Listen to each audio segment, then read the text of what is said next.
학창 시절에 생각해 보면은 우리가 친구가 좀 많았습니다. 그 당시에는 친구가 없으면 정말 큰 일이 일어날 것 같고 세상이 무너질 것만 같았습니다. 그래서 그 당시에는 무엇보다도 우정이 되게 중요했던 시기였던 것 같아요. 그런데 그렇게 중요하게 여겼던 그 우정과 친구들이 이제 학교를 졸업하고 또 다른 학교를 가고 또 직장을 구하고 결혼을 하면서 그 학생 때 만났던 그 영원할 것만 같은 그 친구들과는 점점 멀어지게 됩니다. 뭐 이게 자연스러운 현상이기도 하고요. 그렇다고 우리가 새로운 인간관계를 또 맺는다라고 생각하지만 쉽지 않는 것 같습니다. 직장에서 만나는 사람도 직장에서 끝내길 원하고요. 그렇지만 우리는 그럼에도 우린 교회라는 믿음의 공동체에서 또 새로운 인간관계를 맺을 수 있다라는 거죠. 여러분이 어느 날 시간이 생겼습니다. 누군가와 시간을 보내고 싶은데 수많은 전화번호부를 돌려봅니다. 근데 마땅히 전화할 사람이 없기도 합니다. 그런 관계가 이런 인간관계인 것 같습니다. 특별히 인간관계를 유지하기 위해서는 특별히 한 가지가 좀 더 신경이 쓰이더라고요. 내가 한 사람에게 일방적으로 주고 베풀고 또 섬기고 나누다 보니까 맨 처음 좋은 의도로 했지만 시간이 지나면서 어떤 마음이 생기냐면은 내가 왜 굳이 내가 왜 이렇게 힘들게 라는 생각에 점점 거리가 멀어지게 되죠. 인간관계를 잘 유지하기 위해서는 서로 간에 상호 간에 주고받는 게 좀 필요합니다. 그런데 이런 인간관계가 있지만은 이 인간관계 외에 또 다른 관계가 하나 있는 바로 하나님과 우리와의 관계예요. 하나님과 우리와의 관계는 실제로는 우리가 요청하는 사이예요. 하나님께 주세요. 지켜주세요. 보호해주세요. 인도해주세요. 이렇게 우리는 해달라고 하나님께 요청을 합니다. 하나님은 당연히 사랑이시기에 우리의 기도를 들어주시고 우리를 통해 사랑하시고 은혜를 베풀어 주시는 분이죠. 그런데 우리는 하나님께 하나님을 지켜드리거나 하나님을 보호하거나 하나님의 말씀을 따르거나 하는 것은 그에 비해서 상대적으로 약해요. 인간관계의 이 규칙을 하나님과의 우리와의 규칙에 놓자면은 하나님은 섭섭해하지 않으실까? 하나님은 창조주시고 하나님은 대단하신 분인데 섭섭하실까요? 저는 하나님도 동일하게 섭섭하실 거라고 생각합니다. 왜냐하면 우리 하나님은 질투도 하시는 하나님이시기 때문이죠.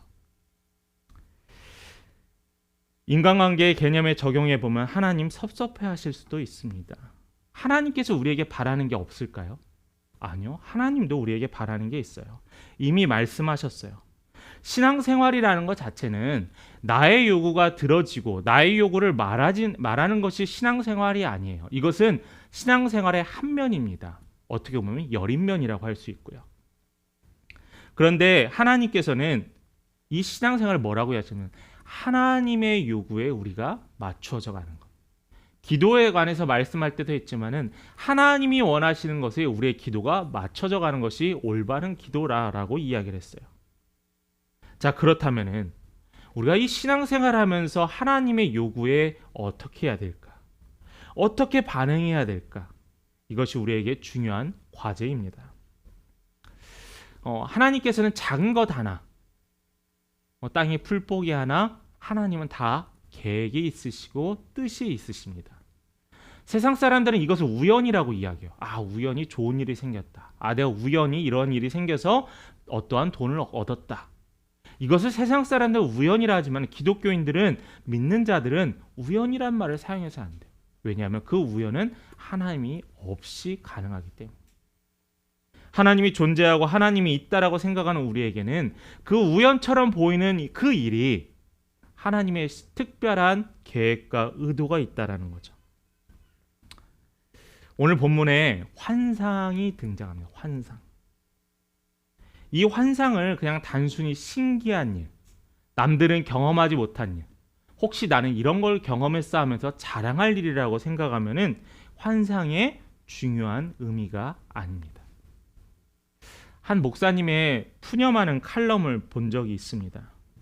이 목사님이 말씀을 죽으라고 가르쳤더니 갑자기 성도들이 기도원에 기도하러 가서 그 기도원에서 말씀 전하는 그 목사님을 통해서 음성을 들었다는 거예요. 그래서 마음이 확 돌려져서 그 기도원에 매일 출근하고 있는 겁니다. 신비한 현상이었죠. 과거에 한국 교회 안에서도 뭐 신유 집회, 뭐 치유 집회, 그것에만 쫓아다니셨던 분들도 있었습니다. 저는 그게 나쁘다고 생각하지 않아요. 그런데 그 환상과 그 특별한 체험을 쫓아서 자신의 일상과 믿음의 생활을 버려버리는 경우는 분명히 잘못됐다는 거죠. 그러면서 이 목사님 이런 이야기합니다. 양복 입은 무당이라는 이야기를 해요. 양복 입은 무당. 그 말이 뭐냐면은 신비적인 현상에 성도들이 몰려들어서 양복 입은 무당처럼 그 사람의 앞일을 말해주는 게 목회자의 특별한 능력이라고 생각하는 것. 또한 그러한 목회자가 능력 있는 목회자라고 생각하는 성도, 동일한 잘못이에요. 지성이면 감천이다라는 얘기 있죠. 열심히 노력하면은 무엇인가 특별한 것을 얻는다라는 의미입니다. 그런데 이것이 우리 신앙생활에 들어오기 시작했어요. 내가 열심히 교회 봉사하고 헌신하고 일했더니, 기도했더니 다 하나님이 갚아주시더라. 맞기도 하지만은 틀리기도 합니다. 우리는 여기서 뭘 발견할 수 있냐면 하나님의 계획하신다는 것을 우리는 잊고 있어요. 나의 힘으로 노력했더니 하나님이 들어주셨다는 거예요. 그런데 여러분, 물론 이게 맞을 수도 있지만은 이것이 전부다라고 생각하는 분명히 잘못이에요. 모든 종교가 이런 특징을 가지고 있습니다. 그런데 저는 오늘 이것에 관해서, 이 특별히 환상에 관해서 오늘 본문에 나오는 두 가지 환상을 통해서 우리 이 환상을 통한 하나님의 의도, 예수님의 의도를 우리가 발견해야 한다는 거예요. 그냥 환상으로 사람들에게 혹하게 하는 게 그 환상의 의미가 아니라 환상을 통해서 예수를 알게 하고 예수를 선포하게 하는 것이 이 환상을 주신 하나님의 뜻이라는 겁니다. 그것을 기억하시면서 오늘 말씀을 우리 함께 나누어 보도록 합니다. 첫 번째로 임한 환상이 있는데 고넬료를 통한 환상입니다. 앞부분의 말씀을 우리가 읽었지만은 당시 신약시대 이스라엘 백성은 로마의 지배를 받고 있었습니다. 본문에 등장하는 가이사랴에 있는 고넬료라는 사람은 정복받고 지배받고 있었던 지역의 고넬료라는 군대 장관입니다. 이 고넬료는 약 100명의 그 군사를 거느리는 백부장의 역할을 가지고 있었거든요. 근데 이 고넬료가 이 가이사랴 지역에 살면서 통치하고 있었습니다. 그런데 이 고넬료에 대해서 특징을 좀 살펴보면은 고넬료는요, 이방인이었지만은 율법을 지키고 하나님을 믿었다라고 했어요. 율법이라는 것이 우리가 알기에는 이스라엘 유대인들만의 전유물이라고 생각했지만은 이방인들도 알고 지키고 있었다라는 거예요. 본문에 나오는 고넬료 말고도 또 한 명이 있었죠. 사도행전에 에디오피아 내시가 그랬습니다. 그는 이방인이었는데도 불구하고 그는 하나님에 관해서 말씀을 즐겨 읽는다라고 했어요. 이 고넬료는 유대인처럼 하나님을 믿었는데 자기 자신만 하나님을 믿는 것이 아니라 자신의 가족과 하인들 또한 믿도록 했습니다. 뿐만 아니라 이 고넬료는 백성을 구제했다라고 기록하고 있어요. 고넬료가 살았던 지역이 어디죠? 이스라엘 지역이잖아요. 이스라엘 지역에 자신이 지배하고 통치하는 그 백성들을 도왔다라는 거예요. 자신의 민족인 로마인들의 불쌍한 사람과 없는 사람을 도운 게 아니라 자신이 지배하고 있는 노예로 삼고 있는 이스라엘 사람들을 도왔다라는 거예요. 그러다 보니까 자연스럽게 당시의 이스라엘 백성들은 그를 칭송하였다라는 겁니다. 그래서 사도행전의 고넬료를 어떻게 설명하냐면은 당대의 의인이요 하나님을 경외하는 사람이요 또한 하나님의 말씀 듣기를 좋아하는 사람이다라고 기록하고 있어요. 이게 바로 고넬료였습니다. 근데 이 고넬료에게도 부족한 게 몇 가지 있었습니다. 첫 번째로 뭐냐면은 고넬료는 하나님의 율법을 지키고 말씀을 사랑했지만 약점이 뭐냐면 예수를 몰랐어요. 이상하죠. 근데 당시 유대인들이 마찬가지였어요. 예수를 메시아로 인정하지 않고 하나님의 아들을 인정하지 않았지만은 하나님의 율법을 지켰던 자들, 이 고넬료도 똑같았습니다. 그리고 또 하나의 중요한 약점이 있는데 이 고넬료는 이방인이었어요. 이방인. 당시 이스라엘에서는 이방인과 유대인을 철저하게 구분했습니다. 자신이 노예로 살았지만 이방인들과 자신들은 엄격히 구별됐다라고 이야기했어요. 본문 3절을 한번 볼까요? 이러한 상황 가운데 이러한 일들이 환상이 일어납니다. 하루는 제9시쯤 되어 환상 중에 밝히 보매 하나님의 사자가 들어와 이르되 고넬료야 하니. 자, 여기 말씀에 보면은 9시쯤, 그러니까 지금의 시간으로 보면 오후 3시쯤입니다. 당시 유대인들은 정해진 시간에 하나님께 기도하는 시간이 있었는데 이 고넬료는 그만큼 율법을 잘 지키고 있었어요. 유대인들이 기도하는 시간에 이 고넬료도 같이 기도하고 있었습니다. 습관적으로 그는 평상시 경건하게 기도했어요. 자, 그때 어떤 일이 일어나죠? 3절 후반절에 음성이 들립니다. 고넬료야 라는 음성이 들려요.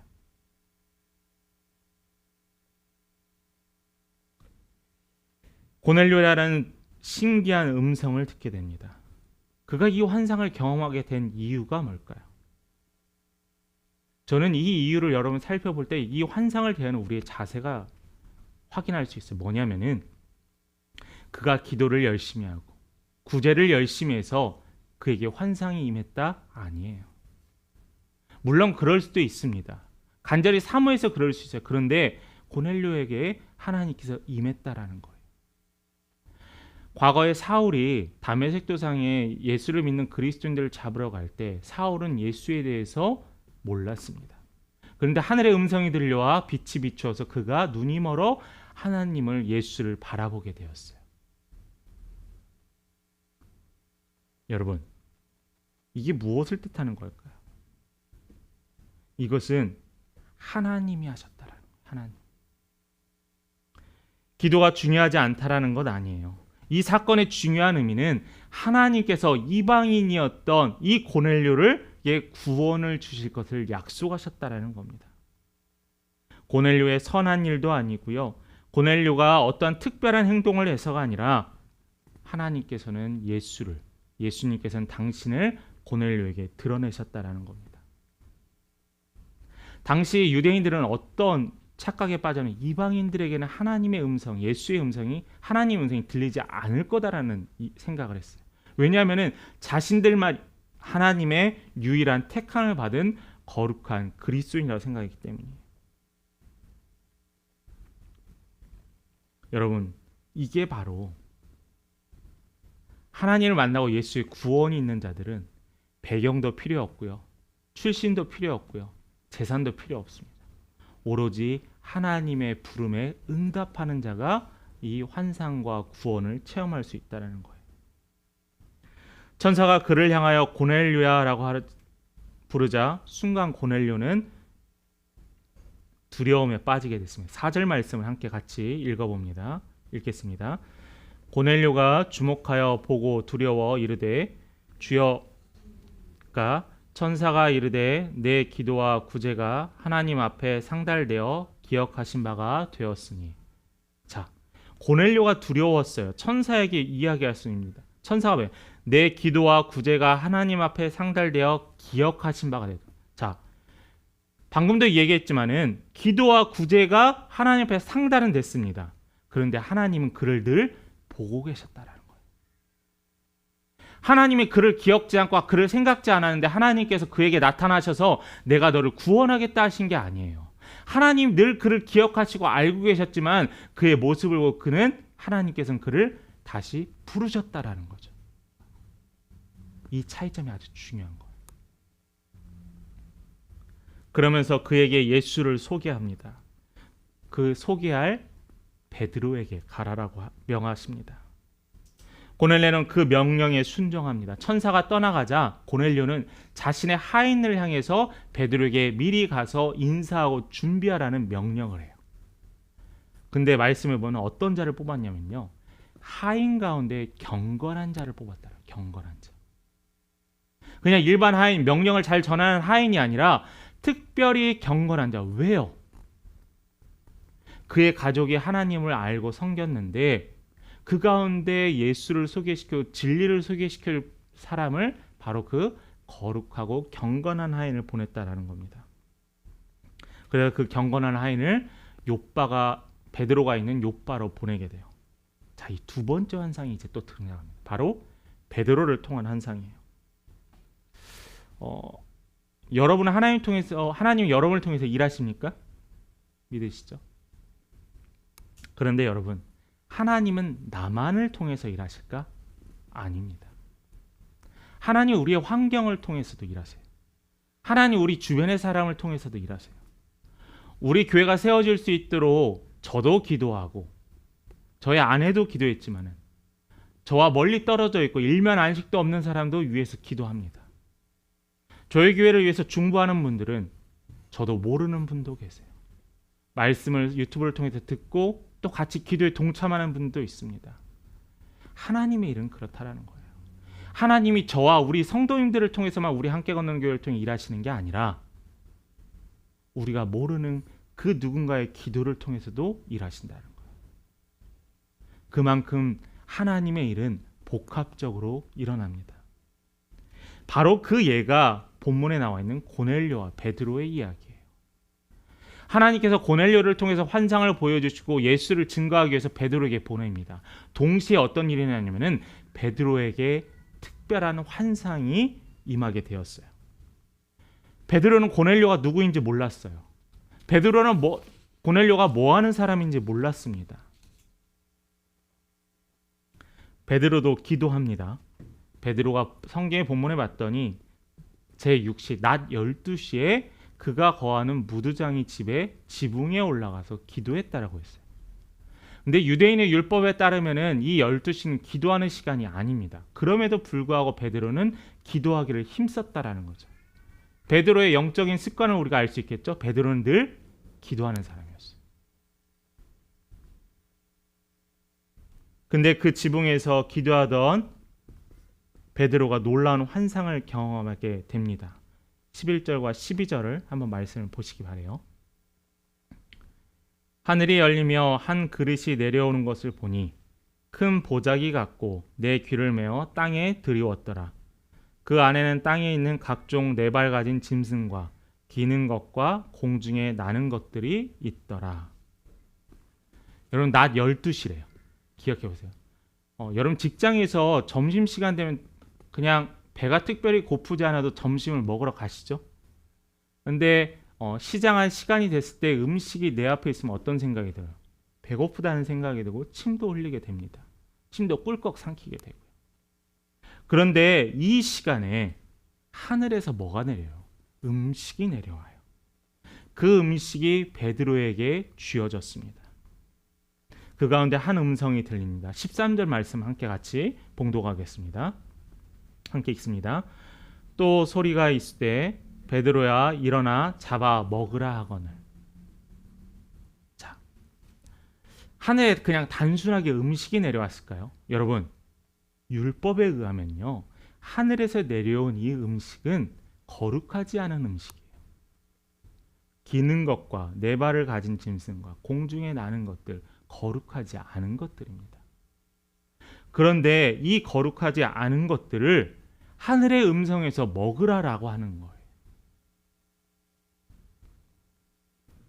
그런데 베드로의 반응은 어때요? 베드로는 하늘의 음성에 순종하지 않고 이 음식에 대해서 거부합니다. 여러분, 하늘의 음성이 나에게 임했을 때 내가 할 수 없는 거라도 하늘의 음성만 들으면 내가 무엇이든지 하겠습니다라는 생각하잖아요. 그런데 이 베드로는요, 하늘의 음성을 들었는데 그 음성에 대해서 거부해요. 그 음성이 누구로부터 왔는지도 알면서도 거부해요. 왜요? 율법에 금했기 때문이에요. 근데 우린 여기서 조금 아이러니한 점이 생깁니다. 율법의 내용에 기록되었던 먹지 말라는 음식을 먹지 않았던 베드로, 그러나 반면에 정결한 자들과 함께하지 말라는 율법에 또 따르지 않았어요. 율법은 따르지 않았어요. 지난 시간에 우리가 사도행전 9장 43절에 이렇게 이야기했잖아요. 베드로가 욥바에 여러 날 있어 시몬이라는 무두장이 집에 피를 만지고 피를 매일매일 만지는 이 가죽 공예의 이 무두장이 집에 베드로가 갔어요. 왜요? 복음을 위해서요. 그래서 우리가 지난주에 그런 말씀을 나눴잖아요. 복음을 위해서 당시의 율법을 뛰어넘는 이 베드로를 기억하십시오. 복음을 위해서 그 영혼을 위해서 헌신하고 노력하는 베드로를 기억하고 따라가십시오.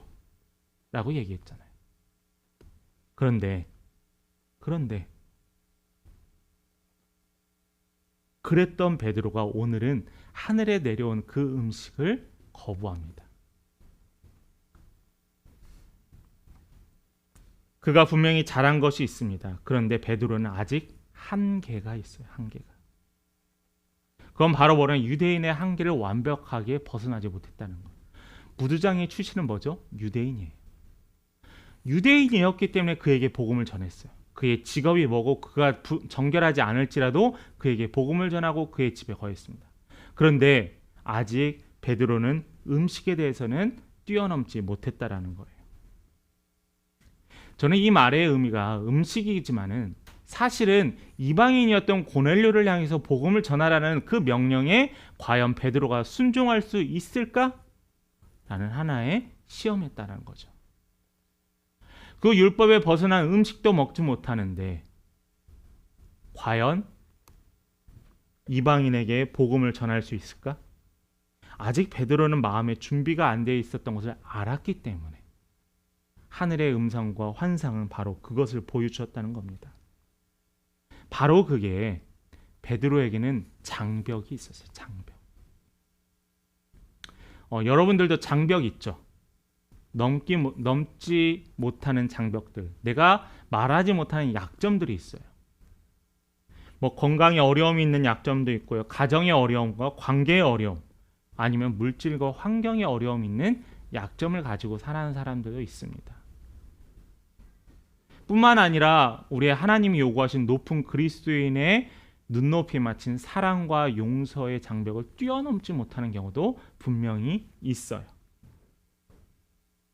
그런데 여러분, 그 장벽을 피한다고 해결되나요? 굳이 내가 그 장벽을 힘들게 어렵게 넘어야만 할까요? 여러분, 그 장벽 뒤에 있는 것을 생각하면 달라집니다. 여러분, 한번 말씀에 나와 있어요. 모세와 이스라엘 백성들은 광야에서 40년 동안 그들이 광야 생활을 합니다. 왜요? 하나님이 예비하신 그 가나안 땅을 향해서, 하나님이 축복하시고 기름진 그 땅을 향해서 40년 동안 광야에 거합니다. 그런데 그들이 여리고성에 있는 무섭고 두려웠던 가나안 백성이 두려워서 그 여리고성을 넘지 못한다면은 아무리 하나님이 예비하셨어도 그 땅은 그들의 것이 아니라는 거예요. 그 축복은 그들의 것이 아니라는 겁니다. 여러분, 여리고성을 넘어야 그 땅이 그들의 것이 돼요. 여기도 마찬가지입니다. 유대인들이, 베드로가 이방인이란 그 장벽을 넘지 않으면은 결코 복음이, 예수가 말한 땅끝까지 이르러 복음을 전하는 그 사명이 이루어질 수 없다라는 거예요.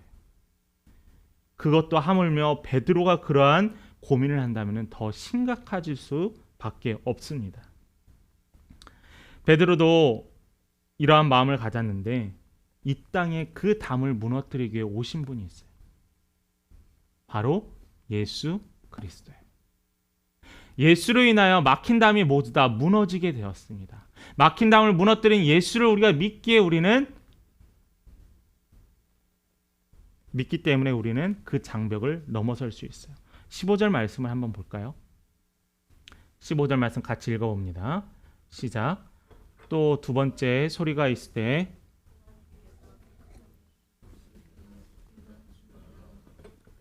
자, 두 번째도 이 음성이 들렸습니다.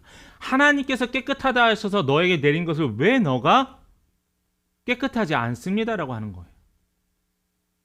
하나님의 기준이 깨끗하다는데 왜 너는 깨끗하지 않다라고 이야기하는 거예요.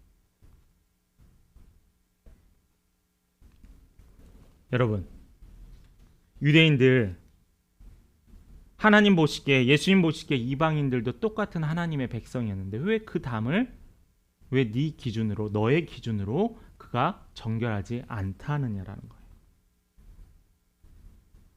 여러분, 베드로는 그 환상을 보았습니다. 그 이후에 세 번째 있는데 그 그릇은 하늘로 다시 올라갑니다.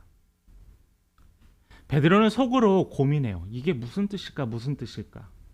그러나 이 베드로가 조금 있으면 깨닫게 됩니다. 이 말씀의 기준은요. 여러분들은 미리 알게 할 수 있는 것은 뭐냐면은 이 모든 삶의 기준은 내가 아니라 우리의 기준은 예수가 되고 하나님이 된다라는 거예요.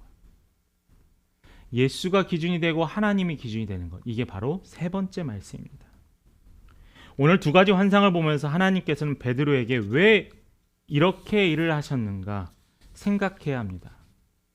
예수가 오심으로 베드로가 가지고 있던 유대인과 이방인의 이 구분 이제는 완전히 무너지게 돼요. 베드로의 기준은 뭐냐면 오로지 내가 전도자로 쓰임을 받느냐 아니면 내가 한정되어 있는 전도자로 사용되어지느냐라는 거예요. 그러나 분명히 예수님께서 말씀하신 전도자는 사마리아, 온 유대와 사마리아 땅끝까지 이르러 모든 백성을 향한 증거자가 되라고 했거든요. 사실 베드로는 예수를 따른다고 하면서 예수에 대해서 증거한다 하면서 아직 자기 자신이 오랫동안 경험했던 전통과 관습에 대해서 온전히 내려놓지 못했어요. 변하지 못했다라는 거죠. 그런 것들이 복음을 전하는데 걸림돌이 되었습니다. 여러분, 이제는 오로지 우리에게 향한 질문이 예수가 있느냐 없느냐의 기준이에요. 우리가 신앙생활을 하다 보면 선택할 때가 있습니다. 뭐 간단하게 예배를 드리냐 마느냐 그런 그냥 단순하고 눈에 보이는 선택뿐만 아니라 이 상황에서 내가 예수의 이름을 예수의 말씀을 듣는 자로서 어떠한 결정을 하느냐 아무도 보지 않는 상황에서 내가 선택할 때 예수가 없는 것처럼 행동하지 않느냐 이런 선택을 할 때가 있다라는 거예요. 여러분 자신이 원하는 것을 하는 것 그것은 종교 생활이에요. 유대인들이 자신들이 지켜야 될 율법을 지키는 것은 종교 생활입니다. 모든 종교는 다 똑같아요. 그 율법과 말씀과 그 가르침을 지키는 게 중요해요. 그러나 예수 그리스도를 믿는 성도가 되는 것은 이러한 종교가 아니라 신앙을 갖는 거예요. 신앙. 신앙이란 뭐냐? 예수의 다스림 속에서 살아가는 게 바로 신앙입니다. 예수가 삶의 기준이 되는 게 신앙이에요. 갈라디아서 2장 20절 우리가 너무나 잘 아는 말씀 우리 함께 같이 봉독하도록 하겠습니다. 갈라디아서 2장 20절입니다. 내가 그리스도와 함께 십자가에 못 박혔나니 그런즉 이제는 내가 산 것이 아니요 오직 내 안에 그리스도께서 사신 것이라. 이제 내가 육체 가운데 사는 것은 나를 사랑하사 나를 위하여 자기 몸을 버리신 하나님의 아들을 믿는 믿음 안에서 사는 것이라. 뭐예요? 예수가 기준이라는 거예요. 예전에는 내가 산다고 했지만 사실은 나는 죽었던 자였습니다. 예수의 십자가로 말미암아 나는 죽었습니다라고 생각하고 살아갔던 자는 예수로 인하여 영원히 산다라는 거예요. 지금 제자 훈련하고 있는데 제일 많이 반복되는 게 뭐냐면은 나는 죽고 예수로 삽니다라는 것을 계속 반복해요. 왜요? 나의 기준, 나의 생각들을 무너뜨리고 예수의 기준, 예수의 말씀이 나의 삶의 이정표가 되어야 한다는 명확한 말씀입니다. 성도란 무엇일까? 주께 기쁨과 만족을 두는 자입니다. 예수 그리스도가 없는 삶은 죽은 것이에요. 거기에 무슨 의미가 있겠습니까? 세상 사람들이 자신이 살아있다거나 실제로는 죽어있는 삶을 살아가고 있어요. 그들은 불쌍히 여겨야 돼요. 그들의 영혼이 안타깝습니다. 하나님은 이렇게 하시라고 하는데 왜 내가 아니에요 하나님 이게 맞습니다 라고 합니까? 하나님은 분명히 우리의 기도의 제목을 주셨는데 나는 혼자 나의 것대로 진행하고 있지 않습니까? 혹시 하나님께 기도할 때 내가 다 결정하고 내가 다 선택한 이후에 하나님 내 기도를 들어주세요 라고 하지 않으세요? 하나님 나의 결정에 하나님이 도우셔서 더 큰 축복과 은혜를 허락해 주세요 기도하지 않으신가요? 우리 모든 삶의 기준은 예수가 되어야 되고 예수의 말씀을 구해야 한다는 것. 목사님 어떻게 해야 돼요? 어떻게 하는 게 구체적인 예수를 구하는 거예요. 주님께 뜻을 구하세요. 주님, 제가 어떻게 할까요? 내가 결정하기 전에 예수님께 뜻을 구하세요. 그게 예수가 기준이 되는 삶이에요. 고넬료를 부르신 분도 하나님이시고 고넬료를 보내신 이도 하나님이십니다. 그 고넬료를 향해서 베드로가 준비케 하신 것도 하나님이세요. 그래서 우리는 그 모든 것을 예비하시고 준비하신 그 하나님의 말씀에 순종하면 됩니다. 오늘 선포되어지는 이 하나님의 말씀에 여러분이 순종하면 해결되는 거예요. 하나님은 깨끗한 것과 더러운 것, 거룩한 것과 부정한 것의 이 모든 관념을, 베드로의 관념을, 전통을 깨트려 버립니다. 그를 통해 복음이 선포되어지고 교회가 세워질 때 그냥 단순하게 유대 지역에 한정되어지는 것이 아니라 모든 땅끝까지 선포되어질 수 있도록 베드로의 모든 것들을 예수로 바꿔지게 되었다는 거죠. 베드로는 고넬료의 집에 가서 후에 다음 주 설교에서도 나누겠지만 베드로는 고넬료의 집에 가서 말씀을 선포하면서 그는 깨닫게 돼요. 아, 예수님께서 나에게 왜 가라 하시고 왜 그 환상을 보여주신지 깨닫게 하셨습니다. 말씀을 마칩니다. 인간이 얼마나 이기적이고 때로는 자기중심적입니까? 지금 지지난주 토요일이었죠. 이스라엘과 하마스의 지금 심각한 전쟁. 오늘 내일 더 이제 국지전으로 들어갔다라고 하는데 전면전으로 들어간다고 합니다. 또 오랫동안 지속되었던 러시아와 우크라이나의 전쟁의 문제. 각자 자신들의 이익을 위해서 전쟁하는 거 아닐까요? 또 그 나라들을 지원하고 또 같이 함께하는 국가들, 자신들의 이익에 따라 변하고 있지 않습니까? 이것이 바로 세상에 무너질 지혜예요. 이 지혜는 결코 영원하지 않습니다. 이 끝은 패망입니다. 단지 지금은 영원할 것 같고 지금은 좋은 결과를 맺지만은 하나님의 방법, 하나님의 기준에 어긋나는 것은 여차없이 그것은 무너지고 버려지게 되어 있다라는 거예요. 여러분, 어떤 상황이나 어떠한 일들 가운데서 내 생각을 버리고 예수의 생각으로 채우십시오. 그게 복된 길입니다. 우리가 살 수 있는 길이 무엇인지, 우리가 어떻게 해야 행복한 삶을 살아갈 수 있는지, 그것은 바로 예수가 우리 삶의 기준이 될 때 그것이 가능함을 깨달으시고 지키기 위해 힘쓰시고 또 그 은혜를 누리시는 믿음의 성도님들을 간절히 축원합니다.